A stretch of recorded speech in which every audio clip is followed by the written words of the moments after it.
Every year, we spend hundreds of thousands of pounds maintaining and improving the plant and fabric of the building to ensure that we can compete efficiently and successfully in the modern retailing environment.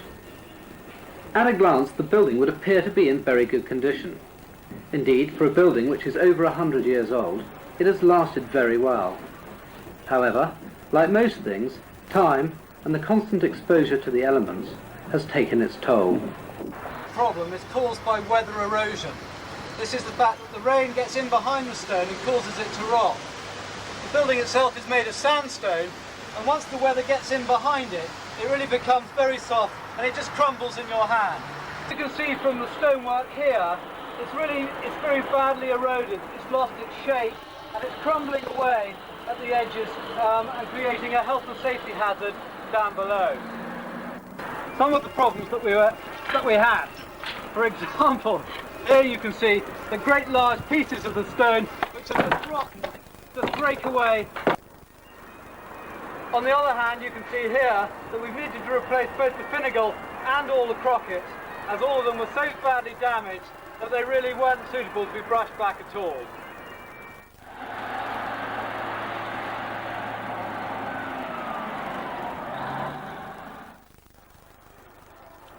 We're down in County Durham at the Dun House quarry, which is the source of all the stone. Just to give you some of the background as to why we're here. Many months before we actually started the project on site, one of our consultants, Bob Heath, took samples of the Jenner stone and was matching it with certain quarries in Scotland and the north of England. The Dun House quarry is the one that he selected as the best match for the stone that we have. Cut from the quarry start life at this size. It's about 8, 10, 12 tons each, and from here they're transported back to the factory where they're cut. Once unloaded from the quarry face, these stones are cut into a more manageable size by what is in effect an enormous bacon slicer.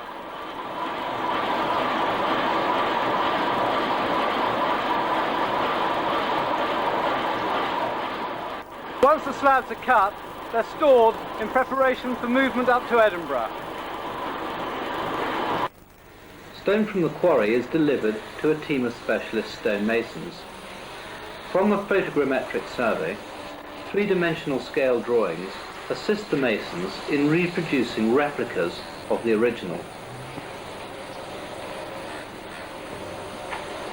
For the more detailed work, stone removed from the building is taken to the mason's yard so that it can be inspected in detail and accurately reproduced.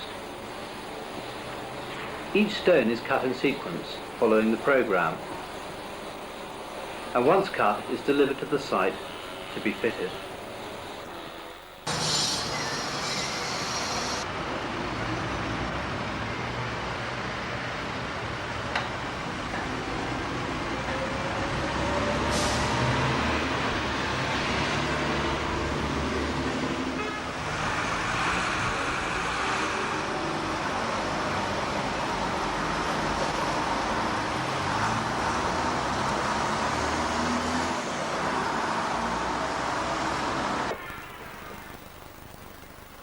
The fitting and removing of the steel girders at the base of the scaffold has been one of the most disruptive elements undertaken.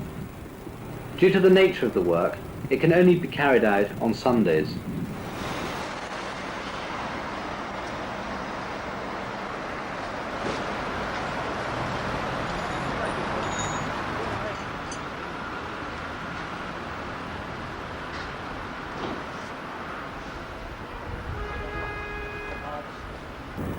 With larger planar areas of the stonework, we've gone in for full-scale replacement where the stone has been badly deteriorated.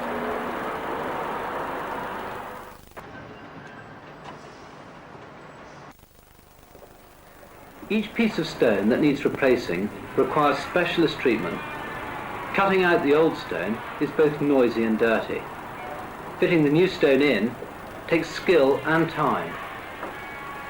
Over 1,600 individual stones of different sizes and shapes are being replaced.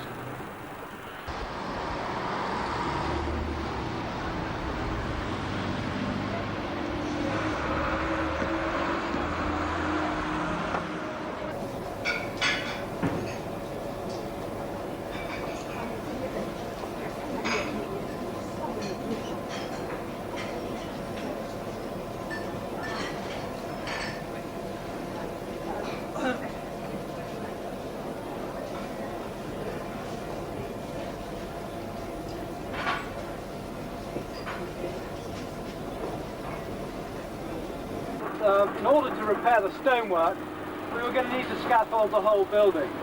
It was at this point that we took the opportunity to look at other areas of the outside of the building which may require some long-term maintenance. For example, the dormer windows up here, which have been here for 30 or 40 years, were suffering very badly from wet rot. In fact, most of the windows themselves were quite badly rotten. What we're planning to do is to replace these windows with a completely new frame covering the whole top, sides and bottom, with a new LED flashing over the top as well.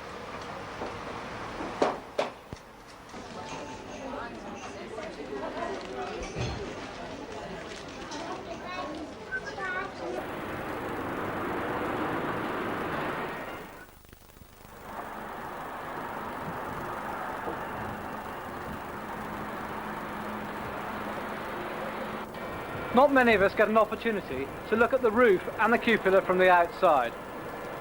Like the windows and the gutters, these too take constant maintenance. Under the project, we're taking the opportunity to re-roof the north and the east block and to overhaul the cupola.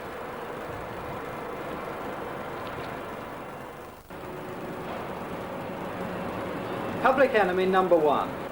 The pigeon is responsible for a large percentage of the gutters being blocked, both by nesting and an accumulation of pigeon droppings. Where the gutters are blocked, water runoff cascades over ledges and balconies. Water left standing in ponds in these areas has the effect of accelerating stone decay. We are taking measures, such as netting, to combat this pigeon problem.